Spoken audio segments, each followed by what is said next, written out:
Guys, go through last lecture notes.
Let me know the last part of the last lecture, Buddha. Anyone?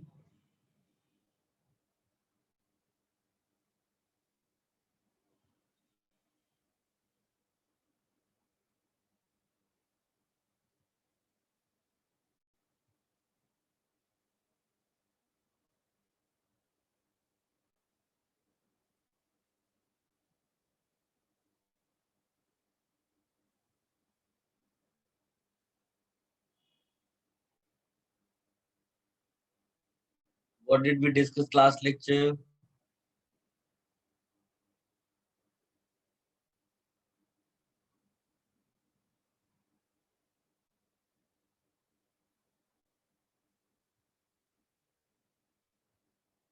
Sir Yes, Buddha.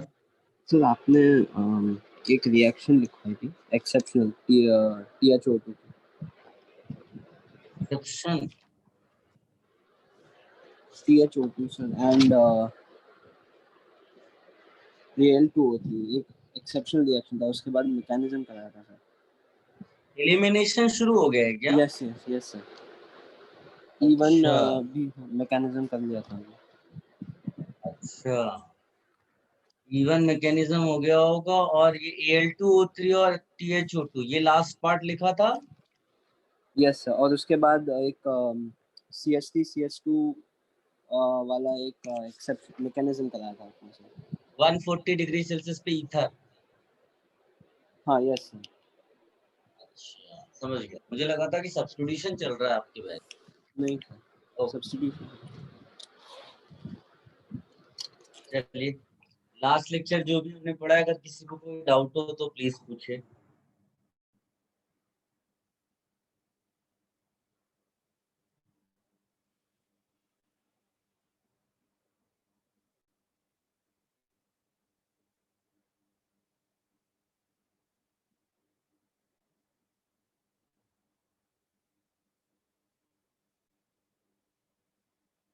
नहीं हो तो आप ये heading डाल दीजिएगा, dehydrohalogenation.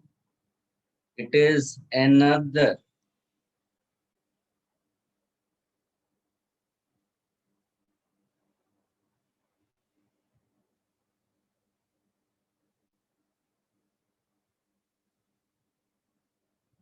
Beta element.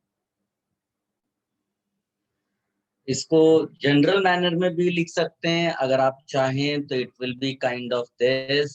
जैसे एक मैंने ये एग्जांपल अगर चूज किया, ऑल्दो यहाँ पर हेलोजन होना है ना, ऐसा, और यहाँ पर एक बेस आएगा। बट हो सकता है कि इसको एडवांस लेवल पे लेके जाएंगे तो यहाँ लीविंग ग्रुप लिखेंगे रादर देन हेलोजन। तो वहां पर डिहाइड्रो लीविंग ग्रुप हो जाएगा। यहाँ पर क्या है, डिहाइड्रो हेलोजन ऐसा करके है यहाँ पर भी, लेकिन बेस की रिक्वायरमेंट होगी। दोनों केसेस में आपको करना क्या है, ये X निकाल देना है और इस H को निकालना है। ये लीविंग ग्रुप हटेगा ये, और कहाँ पर डबल बॉन्ड आएगा, यहाँ पर। कहाँ पर डबल बॉन्ड आएगा, यहाँ। तो your product will be simply this. इसमें भी वही, we are going to study these kind of reactions.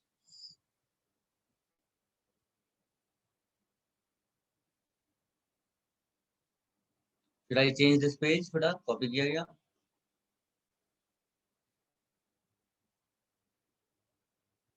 One minute, sir.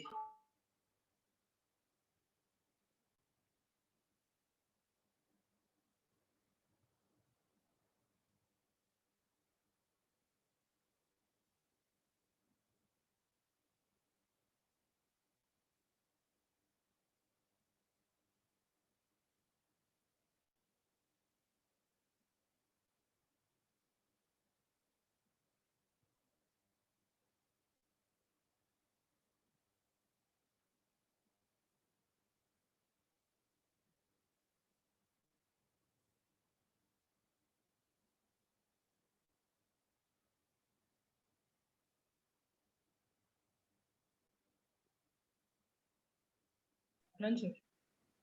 Okay बेटा 1 मिनट आप।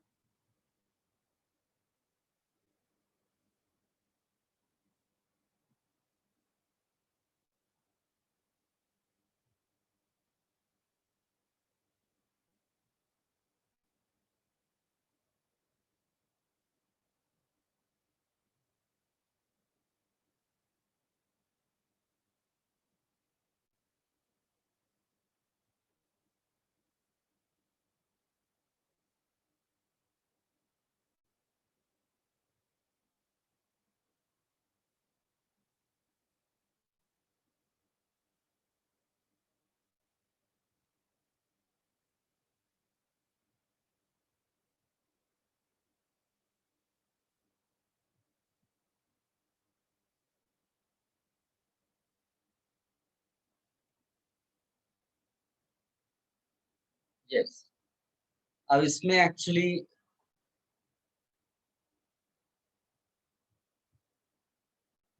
दो मैकेनिज्म्स हैं, दो मैकेनिज्म्स। एक इवन मैकेनिज्म पढ़ते हैं हम लोग, और एक E2 मैकेनिज्म। दोनों का हम यहाँ पर डिस्कशन करेंगे, डिटेल्ड डिस्कशन। और E2 mechanism much more important from exam point. भले ही ऑफिशियली ऐसा लिखा नहीं जाता है, लेकिन अपने कलर्ड पेन से कहीं लिख लो, बिकॉज अगर आप को अगर ध्यान ज्यादा देना है किसी चीज पे, तो वो E2 मैकेनिज्म पे आपको देना है। ठीक है ना? मान लीजिए कम टाइम है आपके पास पढ़ने का, किसी टाइम पर रिवाइज करना है, तो it is better to revise E2 वाला। इवन में रेट एक्सप्रेशन क्या हो जाएगा? ये ओनली सबस्ट्रेट। ठीक। और E2 में क्या हो जाएगा? रेट एक्सप्रेशन में सबस्ट्रेट भी आएगा और रिएजेंट भी आएगा, तो यहाँ पर बेस होगा। बेस, हाँ। तो इसको क्या बोलेंगे? Elimination unimolecular. इसको क्या बोलेंगे? एलिमिनेशन बाइमॉलिक्यूलर। ऑर्डर क्या है यहाँ पर? 2। यहाँ क्या है ऑर्डर? 1। इसको भी कॉपी कर लो बेटा। फिर हम सेपरेटली E1 E2 लिखते हैं यहाँ पर।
गाइस अब आपको E2 मैकेनिज्म का डिस्कशन देखिए। E2 मैकेनिज्म इंपॉर्टेंट चीजें यहाँ पर क्या है? It is a one step reaction. It is a one step reaction. Simultaneous removal of one H and one sorry यहाँ पर मुझे लिखना चाहिए था one halogen and one beta hydrogen. ठीक है, नो इंटरमीडिएट, नो इंटरमीडिएट। ठीक है, अब इसमें देखिए, इसमें अगर मैं आपको दिखाऊं तो एग्जाम्पल जैसे मान लीजिए मैंने ये लिया CH3 CH, यहाँ पर Cl लगा दूं, CH2 और H, what will happen? It is like nucleophile जो है वो, सॉरी बेस जो है, बेस मान लीजिए कि बेस OH माइनस है, तो OH minus will abstract H plus, और इसका जो बॉन्ड पेयर है वो इलेक्ट्रॉन्स ऐसे आएंगे और ये Cl को पुश कर देंगे, यानी साइमल्टेनियसली सारा काम हो गया। तो इसका जो प्रोडक्ट बनेगा वो बन रहा है CH3 CH double bond CH2 और एक Cl माइनस बाहर गया, एक H2O बाहर गया। ठीक, लेकिन ये होने में ट्रांजिशन स्टेट कौन सा बना? तो ट्रांजिशन स्टेट के लिए आप ऐसा लिख सकते हो, ये बॉन्ड पार्शियली ब्रोकन स्टेट में जाएगा डेल्टा माइनस के साथ, यहाँ पर CH2 है, ये पार्शियली ब्रोकन स्टेट में जाएगा डेल्टा प्लस के साथ, तो यहाँ डेल्टा माइनस और यहाँ डेल्टा प्लस डेवलप हो रहा है, आप अगर विजुअलाइज करो, और ये partially broken, sorry partially formed state है, ये partially broken, this is the transition state. और यहाँ पर चाहिए तो एक बॉन्ड आप ऐसे दिखा सकते हो जो OH और H के बीच में बन रहा होगा, this is your transition state for the reaction. ठीक है, इसको कॉपी कर लो आप, पहले चाहिए तो इधर कॉपी कर लो, ये हो जाए तो बताइए मुझे।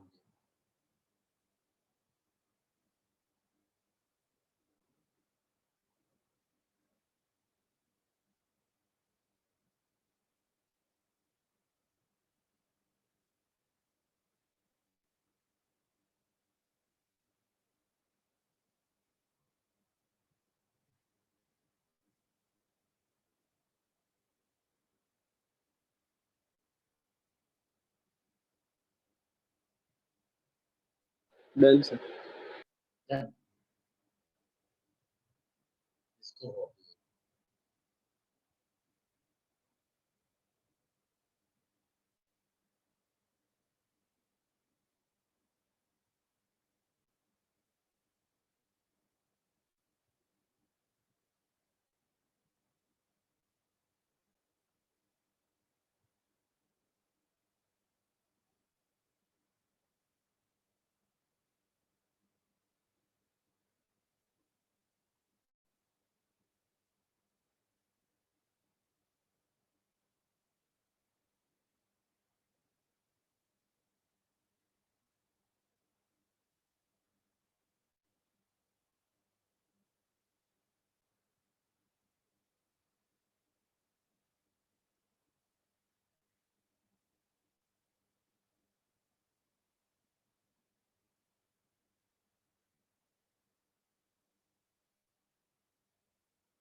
Done sir.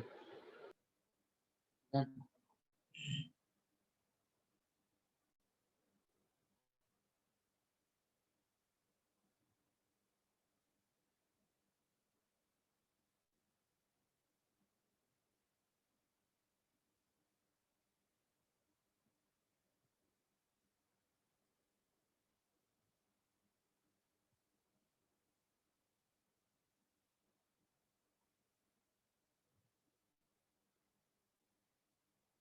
What are the points here? तो इसमें बोलते हैं reaction Two step. takes place. Be saying something? So 2 steps.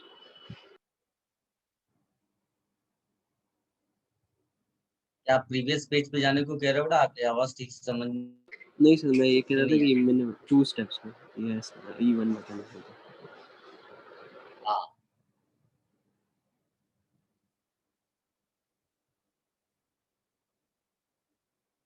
यहाँ पर इंटरमीडिएट बनता है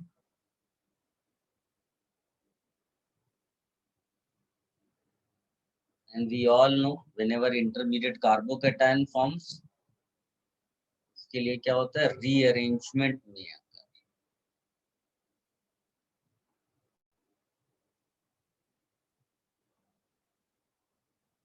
रीअरेंजमेंट में आता है। हो गया। इसके अलावा इसमें और तो कुछ खास नहीं, और मैकेनिज्म में सीधे सीधे फिर आप लिख सकते हैं, जैसे CH3 CH3 CH3 और यहाँ पर Cl दिया, और मान लीजिए कि इसका रिएक्शन तुमने करा दिया C2H5OH के साथ, हीट कर दिया, तो यहाँ पर मैं लिखा हूँ E1। तो E1 में स्टेप 1 क्या हो जाएगा? कार्बोकेटायन फॉर्मेशन,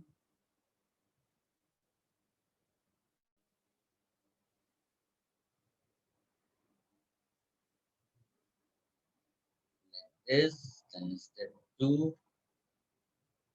CH3 यहाँ प्लस है, आप एक H ऐसा बना लो, बेस आएगा, base will abstract this H and the bond pair will be coming like this। इसका जो प्रोडक्ट बन जाएगा वो सीधे सीधे आपको ऐसा एल्कीन। कॉपी कर लो बेटा।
Done sir.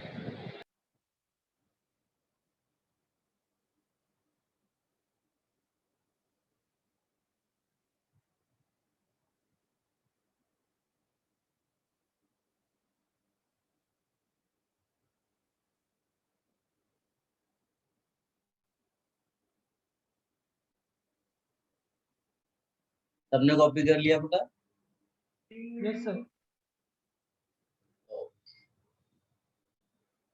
चल, Now we'll talk about the most important part. As I told you, E2 reaction बहुत important है syllabus के point of view से, तो उसका हम special discussion करेंगे, ठीक है? उसकी characteristics लिखेंगे, हर एक चीज़ examples के साथ discuss करेंगे, और जो भी हम अब discuss करने जा रहे हैं, this is very very important from advanced exam point.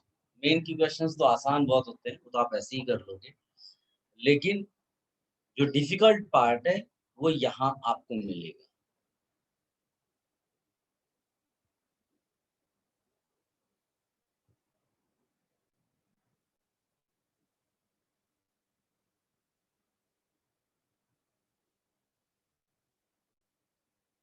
Characteristics of E2 reaction.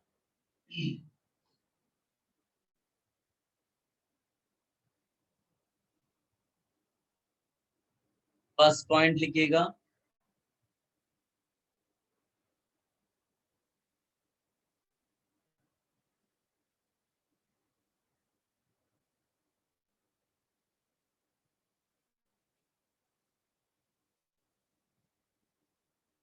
E2 is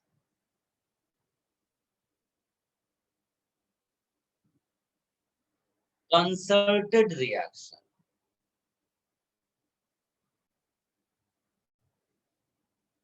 Concerted reaction involving a transition state.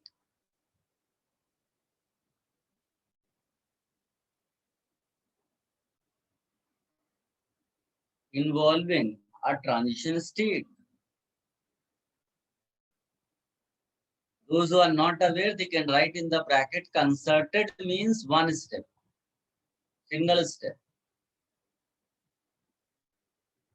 और ग्राफ उसका कैसा होगा?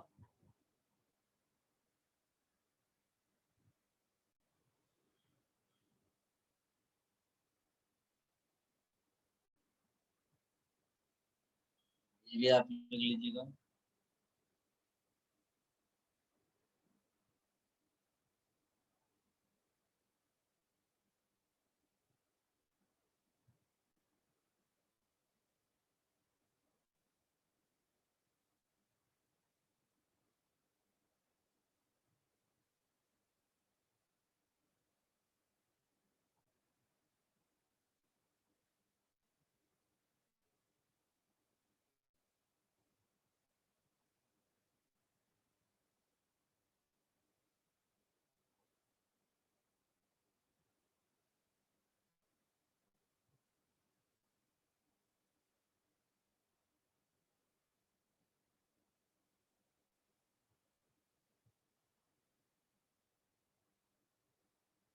Number 2, you write, no rearrangement during the reaction. No rearrangement during the reaction.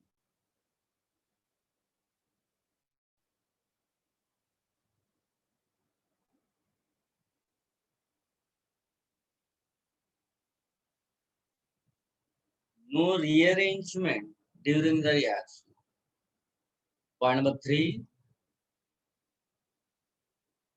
And this third point is little difficult and important from advanced exam point. लिखेगा, kinetic isotope effect. Kinetic isotope effect. Kinetic isotope effect, KIE, is observed in E2 mechanism. Kinetic isotope effect is observed in E2 mechanism.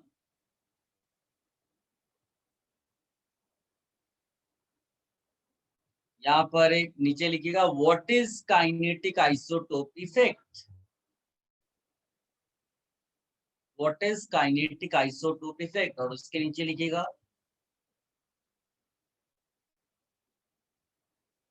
change in the rate ये थोड़ा difficult है, आपको मैं समझाऊंगा, लेकिन अगर आपको कम समझ में आए तो जरूर तुरंत पूछिएगा।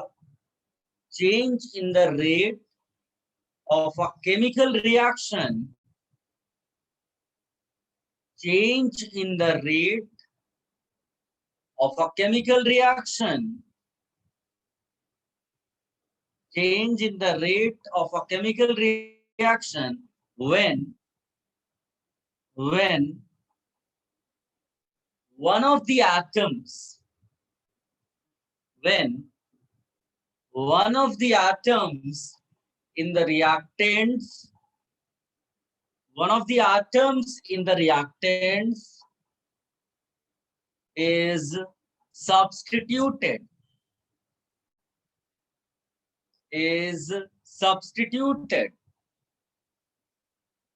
with one of its isotope, one of its isotope. Then we take ratio of rate constants. We take ratio of rate constants. This is called kinetic isotope effect. Kinetic isotope effect.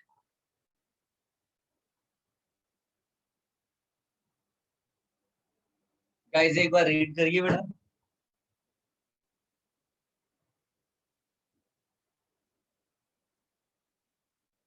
तो read करिए एक बार।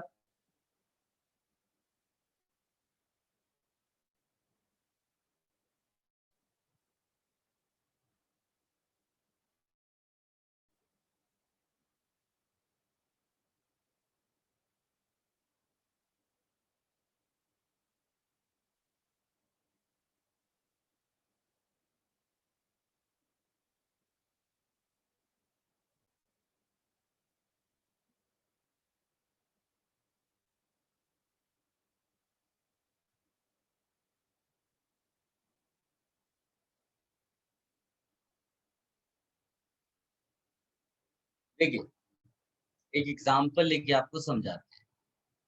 जैसे हमारा E2 mechanism है, उसमें reaction क्या हो रही है? उसमें रिएक्शन ये हो रही है, एक बेस लिया तुमने और बेस इस H को रिमूव कर रहा है और Br फिर एलिमिनेट हो रहा है, राइट ना। अब इस तरह से प्रोडक्ट आपका बन रहा है।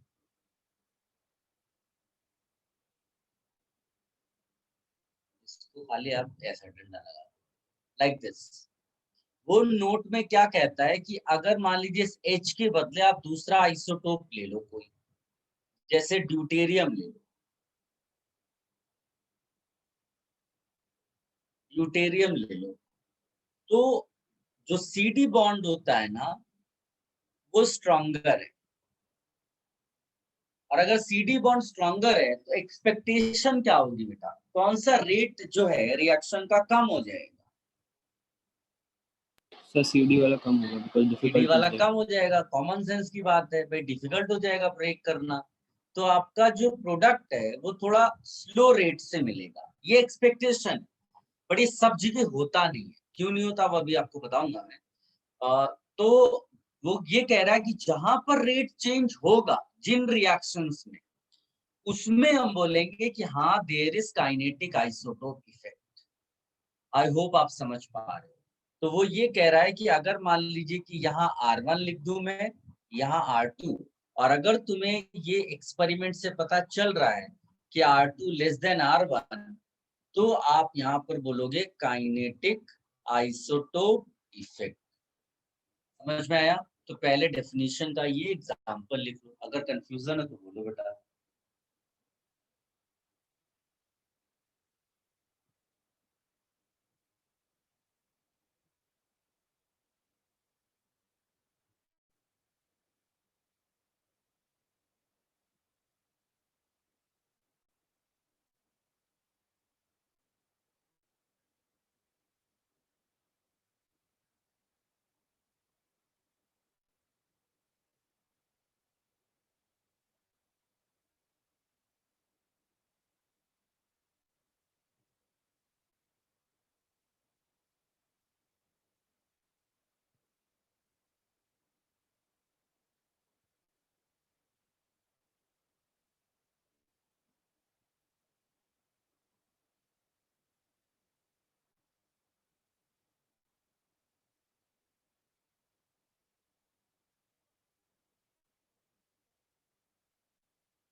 कॉपी कर लिया बेटा? Yes, sir.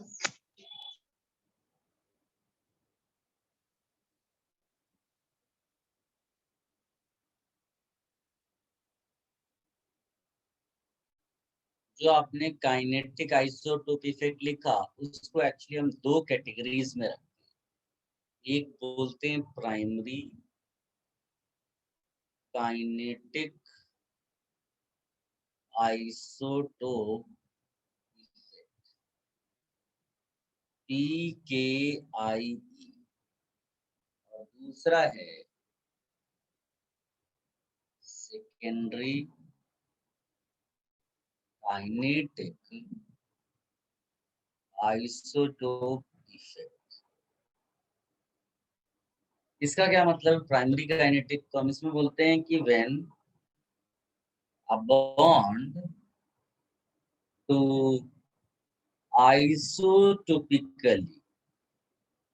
isotopically labeled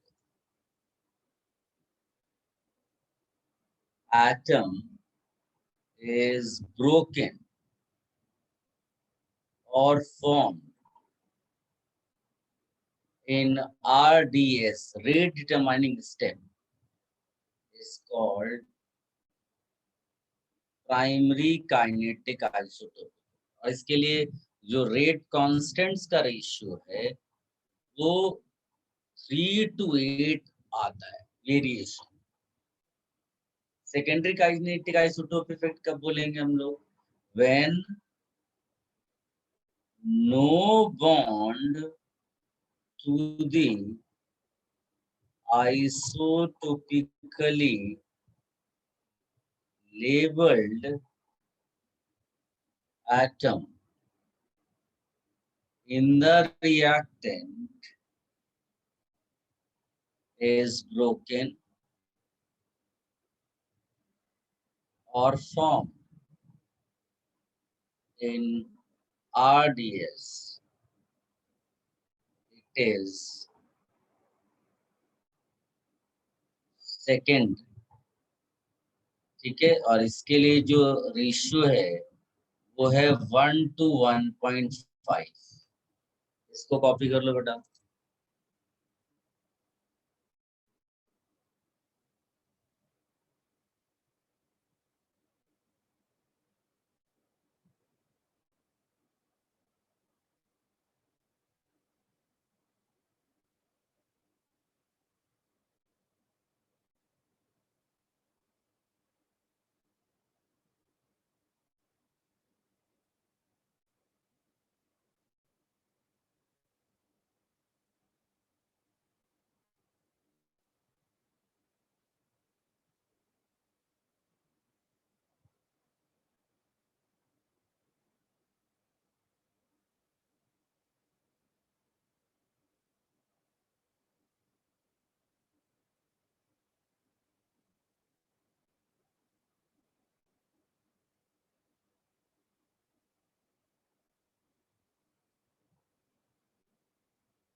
done sir.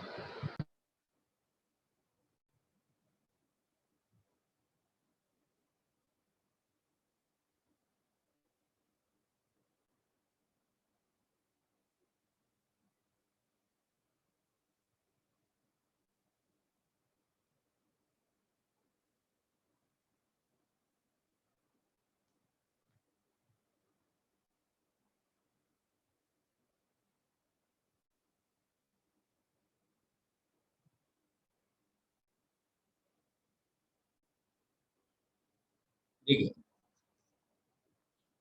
ये तो प्राइमरी आइसोटोप इफेक्ट और सेकेंडरी का आइसोटोप इफेक्ट का मतलब है।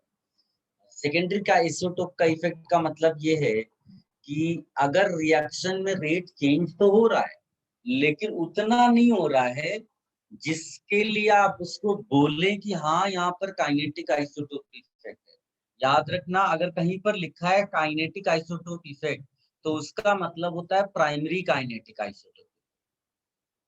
समझ में आया? अगर कुछ दिया नहीं है प्राइमरी सेकेंडरी और खाली इतना बोल रहे हैं कि there is kinetic isotope effect, तो दैट मींस वो किसकी बात कर रहा है?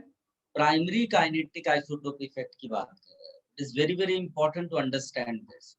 दोबारा बता रहा हूँ, प्राइमरी काइनेटिक आइसोटोप इफेक्ट या काइनेटिक आइसोटोप इफेक्ट आप तभी लोगे जब रेट में ड्रास्टिक चेंज आएगा। ठीक है, हल्का फुल्का चेंज नहीं। और वो ड्रास्टिक चेंज कब आता है? जब आपका जो बॉन्ड आइसोटोप वाला है वो आरडीएस में ब्रेक हो। और E2 मैकेनिज्म क्या होती है? E2 में रिएक्शन क्या होती है? एक स्टेप में होता है। अगर कोई भी रिएक्शन एक स्टेप में होगा, कोई भी रिएक्शन एक स्टेप में होगा, तो वही स्टेप आरडीएस हो जाएगा। One step means same step is RDS. और अगर वही स्टेप आरडीएस होगा तो डेफिनेटली आपका वहां पर काइनेटिक आइसोटोप इफेक्ट ऑब्जर्व होगा। इसीलिए E2 में kinetic isotope effect observe.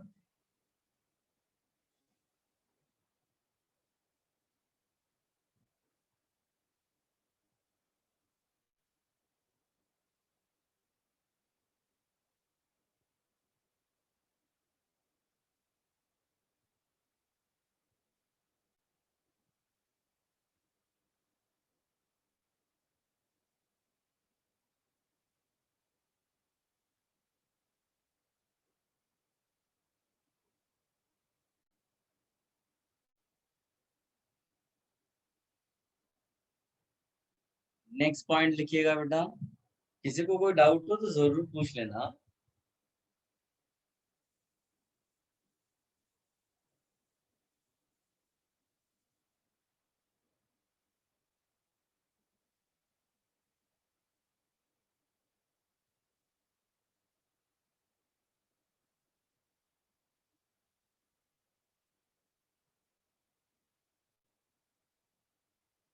Next point लिखिएगा, no hydrogen exchange. No hydrogen exchange, comma, this indicates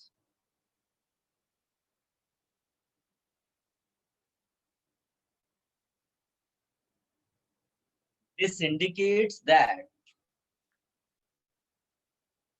carbon ion is not formed. This indicates that carbon ion is not formed reversibly as intermediate. Carbon ion is not formed reversibly as intermediate.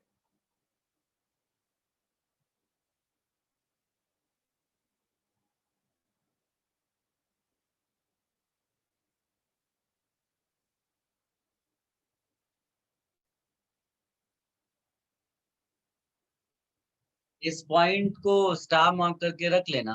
ये हम बाद में discuss करेंगे, अभी हमने कुछ चीजें पढ़ी नहीं है, तो इस पॉइंट का डिटेल्ड डिस्कशन पॉसिबल नहीं है। तो इसको केवल लिख कर रखिएगा, बिकॉज बाद में हम कैरेक्टरिस्टिक्स नहीं ऐड करेंगे यहाँ पर। नेक्स्ट पॉइंट लिखिएगा, this is also very important. Are you ready? Yes sir. Yes, sir. Okay, लिखिएगा, stereochemical requirement, stereochemical requirement of an E2 reaction. Stereochemical requirement of an E2 reaction is that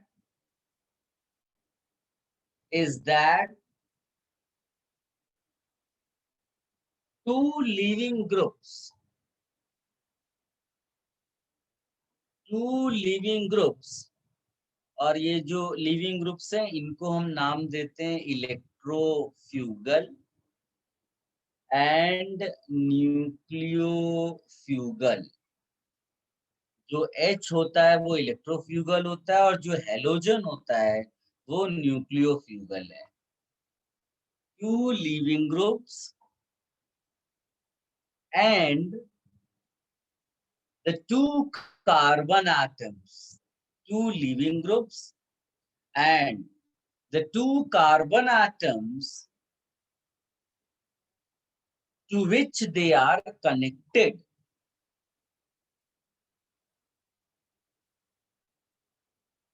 to which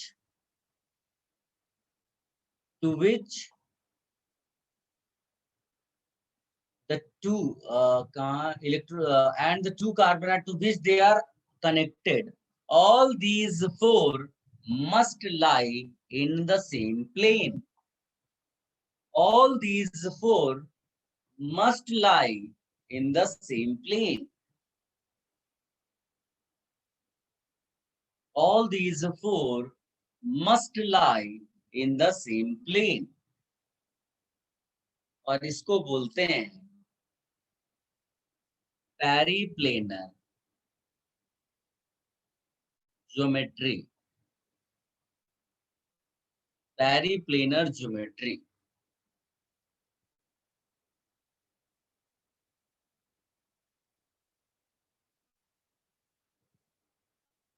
ठीक है, अब इसका क्या meaning है वो सुन लो। देखो, जैसे मैं अगर एक डायग्राम बनाऊं, आई होप आप समझ पाएंगे इसको।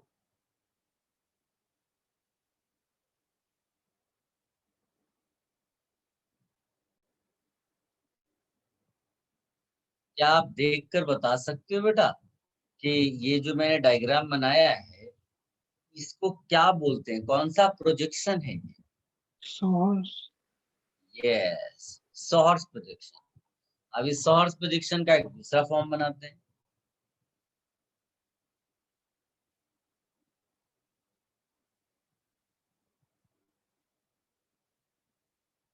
देखकर बताइए कौन सा एक्लिप्स्ड है और कौन सा स्टैगर्ड है। So first one staggered, first second वाला one eclipsed. स्टैगर्ड। यस, अब नोट को जरा पढ़िए जो आपने अभी भी लिखा है। Just read the note.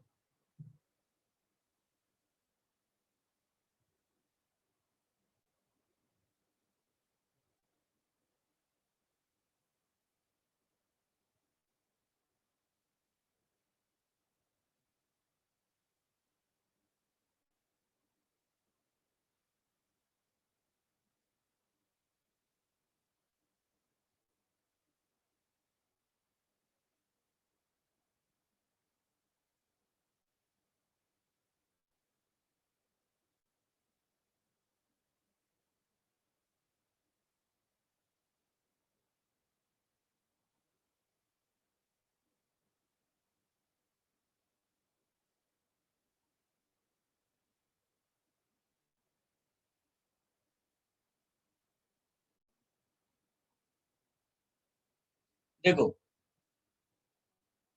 पहला वाला केस अगर देखोगे तो वो ये क्या कह रहा है कि H, कार्बन, कार्बन और X, ये चार चीजें दिखाई दे रही है बेटा।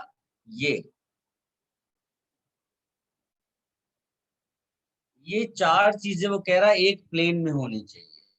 वैसे यहां पर भी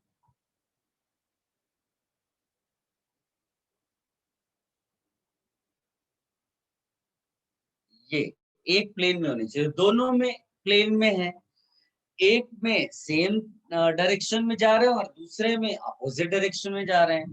तो जिसमें अपोजिट डायरेक्शन में जा रहे हैं उसको बोलते हैं एंटी पेरिप्लेनर। पेरिप्लेनर तो इसलिए क्योंकि वो प्लेन में है, और एंटी क्यों है? क्योंकि अपोजिट डायरेक्शन में है। इसको क्या बोलेंगे? सिन, SYN, सिन, सिन पेरिप्लेनर।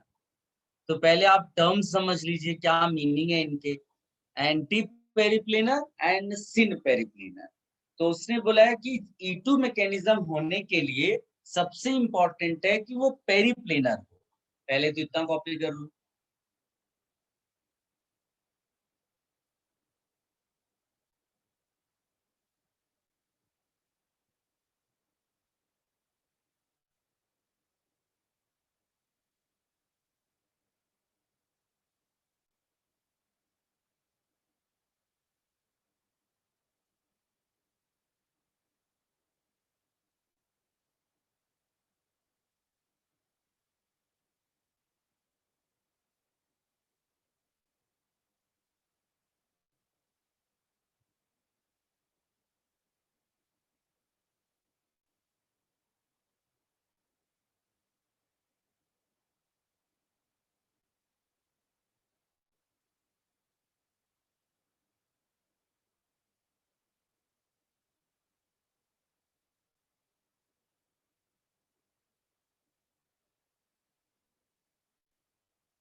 10 sir. सबने कॉपी कर लिया बेटा? Yes sir. अब इसी जो 5th पॉइंट होगा इसमें सब पॉइंट्स करके लिखेगा। विद इन दैट पॉइंट आप सब पॉइंट्स करके लिखिए। If the elimination occurs, if the elimination occurs with anti-periplanar geometry, if the elimination occurs with anti-periplanar geometry, if the elimination occurs with anti-periplanar geometry,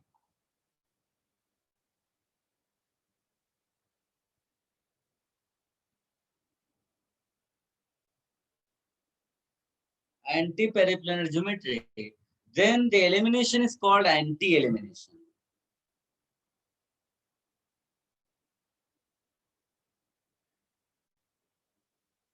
Then the elimination is called anti-elimination.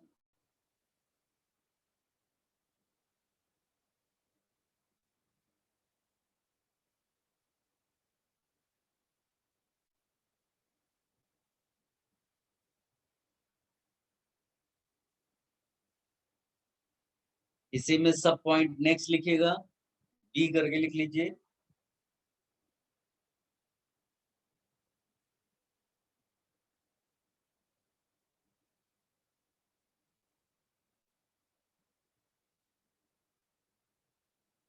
If the elimination occurs with sin periplanar geometry, sin periplanar geometry,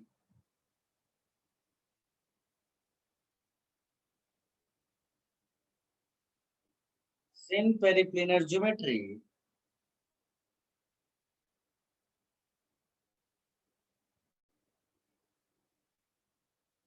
then it is called sin elimination.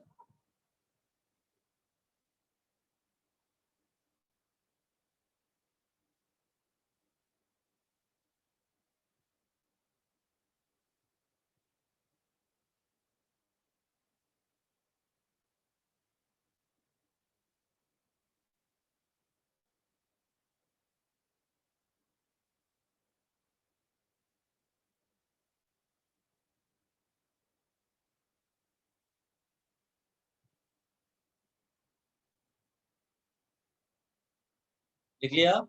फिर इसमें next सब point करके लिखिएगा।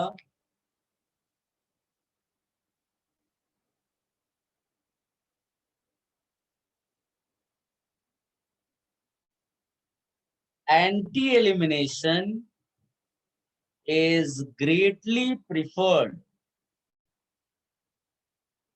Anti-elimination is greatly preferred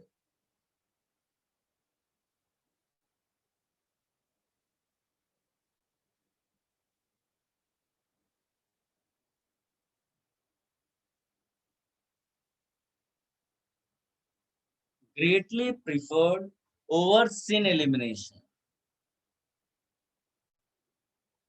Over sin elimination.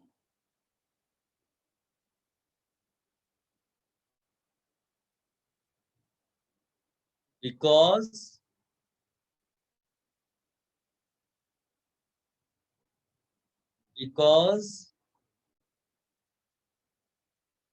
in anti-elimination,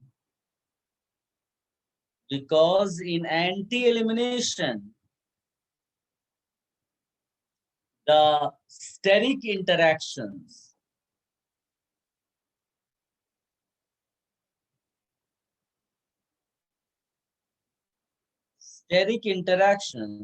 are minimum.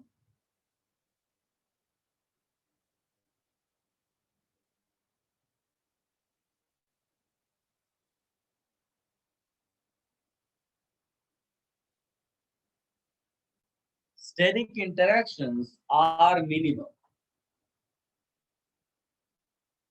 And the molecule requires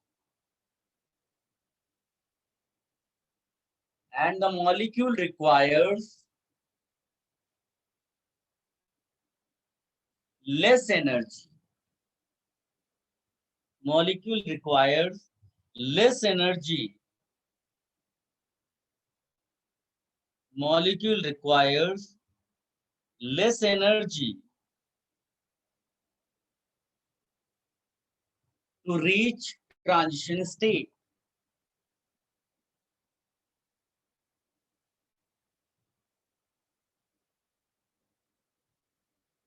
To reach transition state.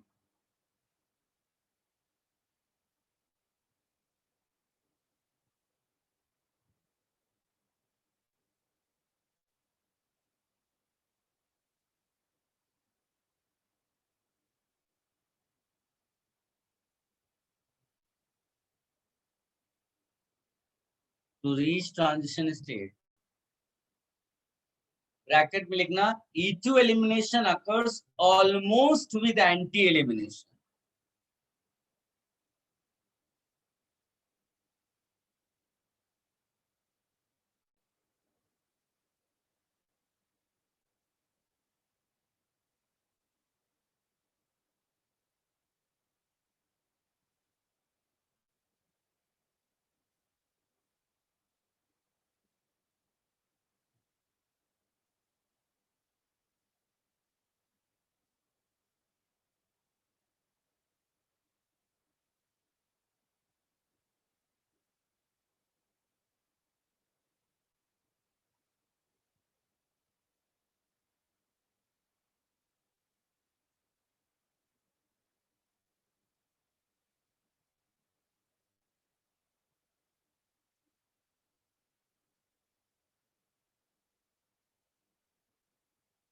लिख लिया बेटा सबने?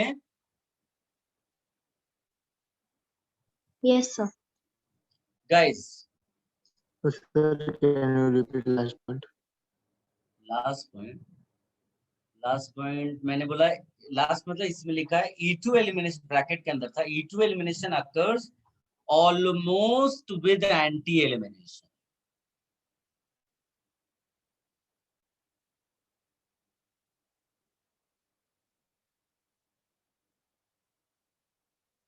Or with anti?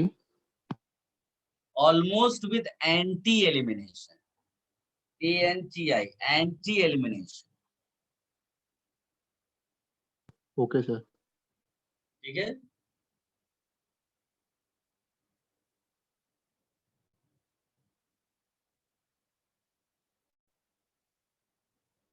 और इसमें देखो, जिन बच्चों को डिफिकल्टी होती है बहुत सारी चीजें करने में, वो ये लास्ट वाला लाइन है ना, उसको किसी कलर पेन से लिख लें, जिसमें मैंने लिखा है E2 elimination occurs with anti elimination. कुछ ही एग्जाम्पल है जहां सीन होता है, इसलिए ज्यादा दिमाग लगाना ही नहीं है, आपको एंटी ही करना है. और जहां एंटी ना हो रहा वहां नो रिएक्शन लिख देना. समझ में आया? ये ऐसी बात है, जहां पर एंटी नहीं हो पा रहा हो वहां पर क्या लिख देंगे? No reaction. ज्यादा आपको सोचने की जरूरत नहीं है. जब लेवल हाई हो जाए फिर आप उसके बारे में सोचिएगा, तब तक के लिए कोई वो नहीं. चलिए, इसमें जो रिएक्शन मैं आपको एग्जांपल के साथ दिखाऊंगा वो ये है.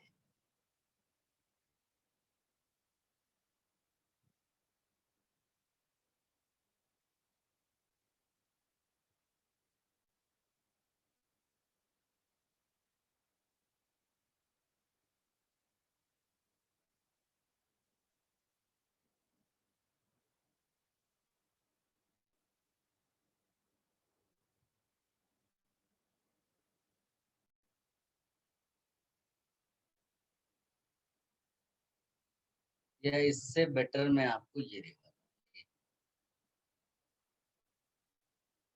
Late me write Fischer projection.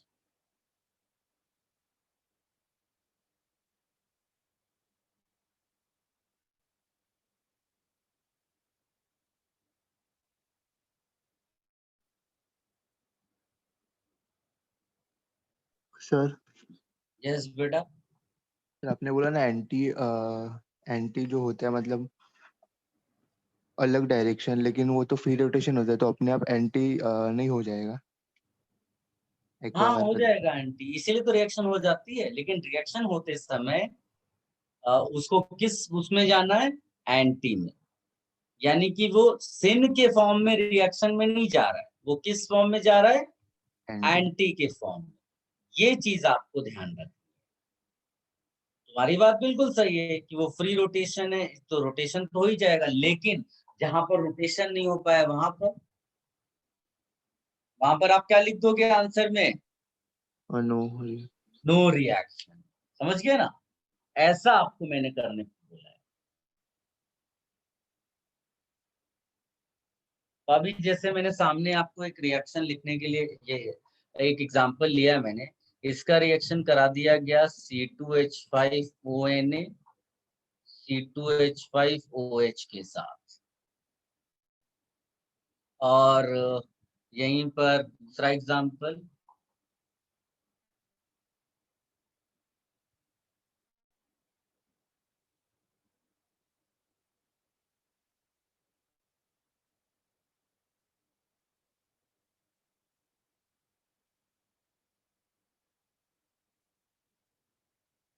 देखो अभी के लिए मैं यहाँ लिख रहा हूँ E2 एलिमिनेशन।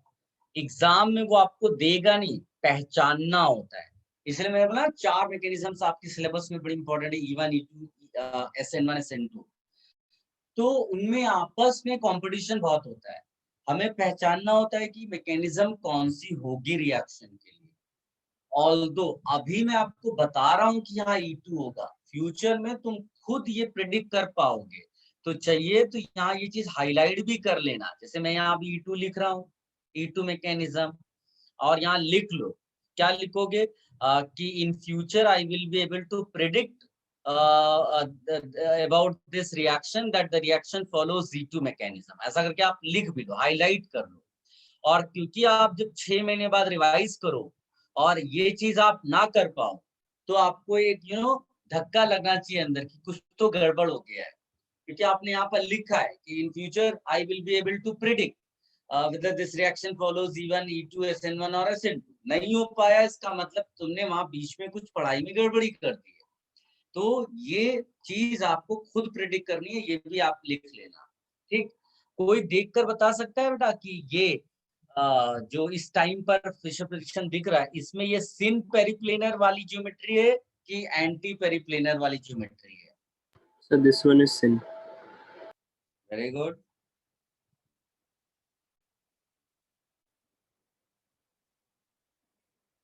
देखो ये गलती अपने को नहीं करनी है, सिन या एंटी। उसके लिए हमने कौन सा प्रोजेक्शन बनाया था बेटा? क्या फिशर बनाया था जहां सिन और एंटी लिखा हुआ है? नो सर, क्या बनाया था हमने? सॉहर्स। तो it is very very important कि हम कहाँ क्या कैसे बनाए इसको, सॉहर्स बनाए। दूसरी चीज, सॉहर्स में जो तुम्हारा H और Br है जिनको रिमूव करना है, वो या तो अप डाउन है, दिख रहा है अप डाउन, या वो अप अप या डाउन डाउन है। हमको इस पोजीशन पे लेके जाना है, राइट? तो ये कब आएगा? तो इसके लिए तुम्हें कन्वर्जन आना चाहिए, Fischer projection to sawhorse projection. सारे बच्चों को वो कन्वर्जन आता है क्योंकि वो तो हमने बड़े डिटेल में पढ़ा हुआ है। फिर भी मैं आपको एक एक स्टेप दोबारा हर चीज बताऊंगा और फाइनल आंसर तक लेके जाएंगे। तो सबसे पहले सारे बच्चे ये चीज लिखें, जो मैं पॉइंट्स बोल रहा हूं, कि जब ये क्वेश्चन आया तुम्हारे सामने तो सबसे पहली चीज क्या है, identify the 2 groups which we have to eliminate। क्योंकि हर बार H और Br नहीं होगा, कोई दूसरे ग्रुप्स हो सकते हैं दूसरी किसी रिएक्शन में, खाली मैकेनिज्म E2 है। तो आपका क्या काम है, identify the 2 groups which we have to eliminate. किसी को कोई प्रॉब्लम है बेटा इस पे? No sir. नहीं। फिर क्या करना है, जो ग्रुप्स तुमने आइडेंटिफाई किए उनको वर्टिकल लाइन में लेकर आओ। Bring these 2 Where? On vertical line. How? By Sir, interchange operation. Interchange operation. और इंटरचेंज ऑपरेशन क्या होना चाहिए? Even for each chiral. ऐसा नहीं दोनों का मिला के कर लिया. तो हम लोग जब इंटरचेंज करेंगे तो ये ऐसा दिखना शुरू हो जाएगा. PR यहाँ आया, PH यहाँ नहीं, यहाँ लाएंगे. इससे क्या होगा? ये 1 इंटरचेंज हो गया. फिर यहाँ पर H को लाना है और यहाँ पर PH नहीं लाएंगे, PH यहाँ आ जाएगा. क्या सारे बच्चों को ये समझ में आया? कोई डिफिकल्टी है? No sir. चलो पहले इतना कॉपी कर लो बेटा. कोई कंफ्यूजन किसी को तो पूछ भी लो.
Done sir.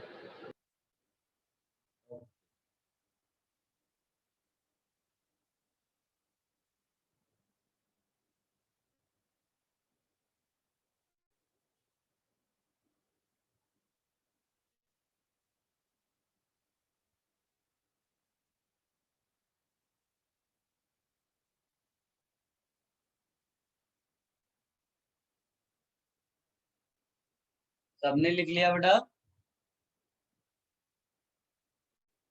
Yes, sir. अब इसमें जब आप फिशर प्रोजेक्शन को किसमें कन्वर्ट करते हो? सोर्स में. तो जो तुम्हारे ये वर्टिकल वाले हैं ना, ये डाउन डाउन जाते हैं ऐसे. और मेरी एडवाइस है कि ये जो लेफ्ट राइट वाले हैं उनको ऐसा थोड़ा कर्व्ड वाली स्टाइल में बनाओ, सो दैट क्या आप कभी कंफ्यूज ना हो कि कौन डाउन है और कौन लेफ्ट है, कौन राइट है. कई बार क्या होता है, डायग्राम इतना गंदा सा होता है कि हमको समझ में नहीं आता लेफ्ट कौन जा रहा है, डाउन कौन है, अप कौन है. तो इसीलिए थोड़ा कर्व्ड बना लो. क्या फर्क पड़ता है? ऑफिशियली थोड़ी ना तुमको कहीं पर लिख कर दिखाना है, तुम्हें तो आंसर तक पहुंचना है. तो ऐसा बना लो. तो हमको क्लैरिटी है कि हम इनकी बात कर रहे हैं. अब एक ग्रुप को एलिमिनेट एक एक वाले हिस्से को आप रोटेट करा दो. तो रोटेशन क्यों करा रहे हैं? क्योंकि हमें किस पोजीशन पे लेके जाना है अपने H और BR? Sir anti periplanar. Anti periplanar. और इसको हो सके तो थोड़ा अलग कलर से भी हाईलाइट कर लो कि फ्यूचर में कोई मिस्टेक ना हो. और ये लेफ्ट राइट बना लो. PH CH3 तो ऐसा ही रहेगा, यहाँ घूम जाएगा क्योंकि आपने घुमाया है ना. तो CH3 will come here, PH will be here. किसी बच्चे को कोई प्रॉब्लम तो नहीं है? No sir. अब करना क्या है? सिंपल है. H हटा दो, BR हटा दो, और H और BR हटा करके बीच में क्या लगा दोगे? वैलेंसी कम पड़ गई ना, तो बीच में डबल बॉन्ड. देखो कितनी आसानी से आंसर तक पहुंच गए. अब इस तरह से एक एक चीज कहीं किसी बुक में तुमको मिलेगी नहीं इस तरह से लिखा हुआ. ये तुम्हें खुद लिखने पड़ेंगे बेटा. अब भी ऐसा ये आपको देखो मिल गया कितनी आसानी से. और ये ट्रांसफॉर्म है कि सिस फॉर्म है? Sir trans. ट्रांस. अगर मैं स्टार्टिंग में तुमसे पूछता ना तो बहुत सारे बच्चे सिस आंसर बोल देते। सोचिए कितना डिफरेंट मिल गया आपको, बिकॉज अब आपको कॉन्सेप्चुअल क्लैरिटी है प्रोडक्ट तक पहुंचने की। ठीक है, और इस एच को लेने कौन आएगा? बेस आएगा। बेस क्या दिया है क्वेश्चन में? C2H5O-। बेस आया, H+ खाया और इधर एल्कोहल बनाया, और इसका जो बॉन्ड पेयर है ये उछल करके किधर जाएगा? इधर, और फिर इस Br को रिलीव करा दिया। देखो प्रोसीजर भी सही है और आंसर निकालना भी आता है। दोनों तरीकों से आपको परफेक्ट बना है। ये भी आप कॉपी कर लो अच्छे ढंग से।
Done sir. सबने कॉपी कर लिया बेटा? Yes sir.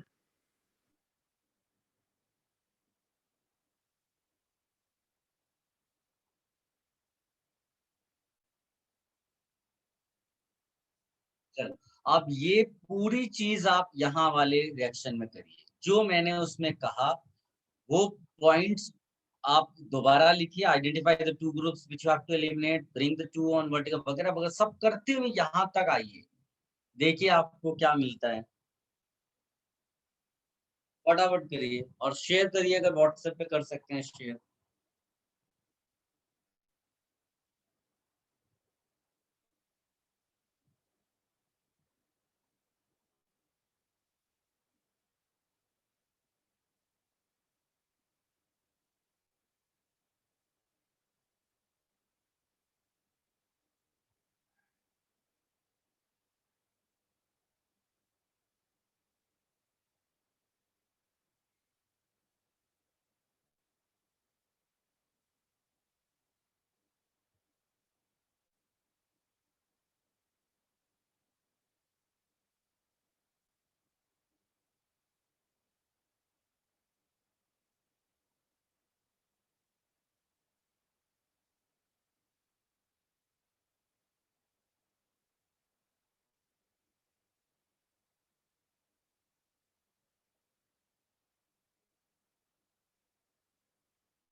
देन बेटा सबने कर लिया?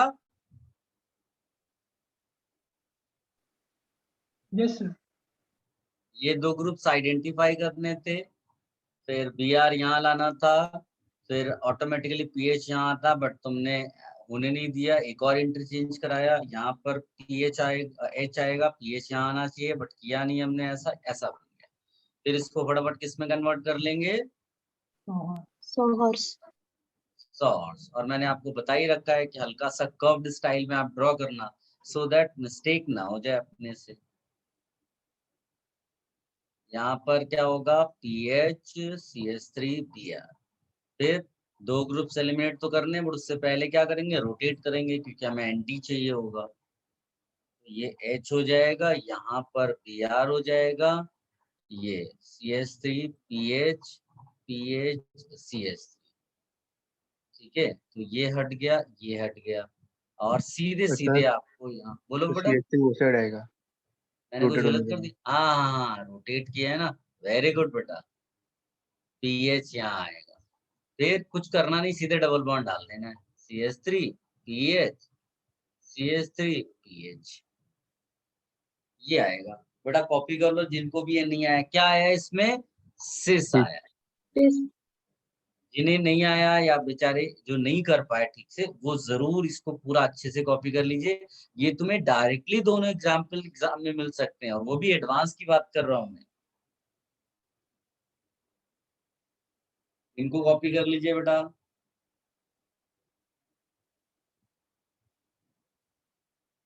आप लोग कॉपी भी किया करिए, और पॉसिबल हो तो स्क्रीनशॉट भी लिख कर रख लिया करिए। फ्यूचर में कभी अगर दिखना हो आपको दोबारा, तो it will be easy for you, और फिर मेरे से पूछने में भी आपको आसानी होगी।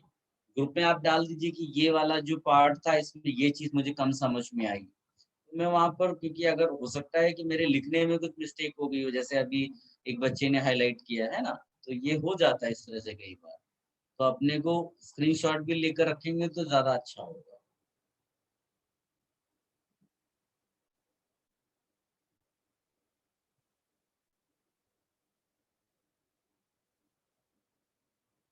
आज हमने जितने भी पॉइंट्स लिखे हैं बेटा, सब लोग एक बार गो थ्रू कर लो। जिन्होंने इसको कर लिया है गो थ्रू करें एक बार। Sir, can you show previous slide?